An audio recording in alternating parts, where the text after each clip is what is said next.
क्या सच में नीतीश कुमार जो है वो दिल्ली जाएंगे? क्या वाकई वो मुख्यमंत्री का पद छोड़ देंगे? इस तमाम बातों की गहमा गहमी में फाइनली नीतीश कुमार ने एमएलसी पद से इस्तीफा दे दिया है और वो अब इस बात की आधिकारिक पुष्टि भी कर चुके हैं कि भाई साहब एमएलसी अब नीतीश कुमार नहीं रहे। मायने साफ है कि भाजपा जो चाहती थी वो उसने कर दिया। नीतीश कुमार 20 सालों तक जो बिहार की सत्ता को संभाले थे, उनकी सत्ता अब उनके हाथों से ले ली गई है। भाजपा जो है वो फाइनल अपने चालों में कामयाब हो गया और ये अब रोहिणी आचार्य ने भी आके इसकी आधिकारिक पुष्टि कर दी कि भाजपा जो चाहती थी फाइनली उस काम को अंजाम तक पहुंचा दिया।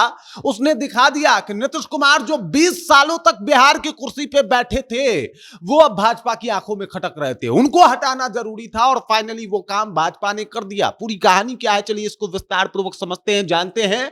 लेकिन इससे पहले मेरा परिचय जान लीजिए। मेरा नाम है रजत और आप जनता जंक्शन देख रहे हैं। आपको बता दूं कि देख लीजिए किस तरीके से ये जो आपको पत्र दिखाई दे रहा है ये नीतीश कुमार का इस्तीफा पत्र है। यहां पे सिग्नेचर जो है वो नीतीश कुमार का है, डेट भी डाला गया है और डेट आज का है। जी बिल्कुल, नीतीश कुमार ने एमएलसी पद से इस्तीफा दे दिया और उनके इस इस्तीफा पत्र को जो है वो संजय गांधी जो कि जेडीयू एमएलसी हैं वो लेके विधान परिषद पहुंचे और सभापति को सुपुर्द किया।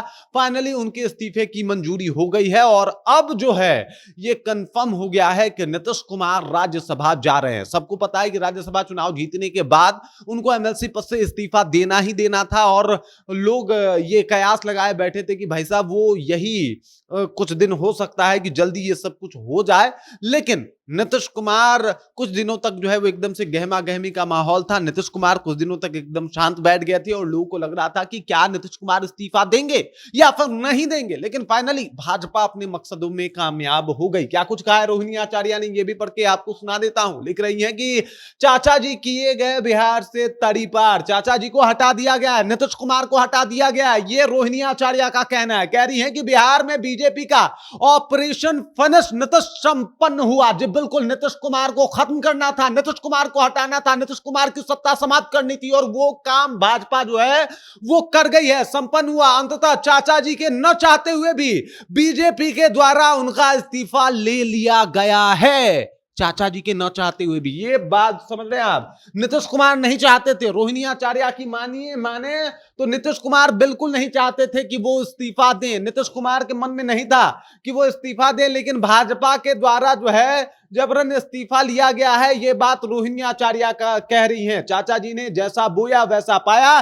कुर्सी से चिपके रहने की सुविधा के मुंह में मुख्यमंत्री की कुर्सी भी गई और चला गया हाथ से बिहार। समझी जा सकती है चाचा जी के अंतर मन की चटकार। जी बिल्कुल, नीतीश कुमार दुखी होंगे, शायद परेशान भी होंगे, शायद बहुत सारी समस्या भी होगी। ये रोहिणी आचार्य का दावा है। कह रही है कि अंतर मन से बहुत ज्यादा परेशान होंगे नीतीश कुमार।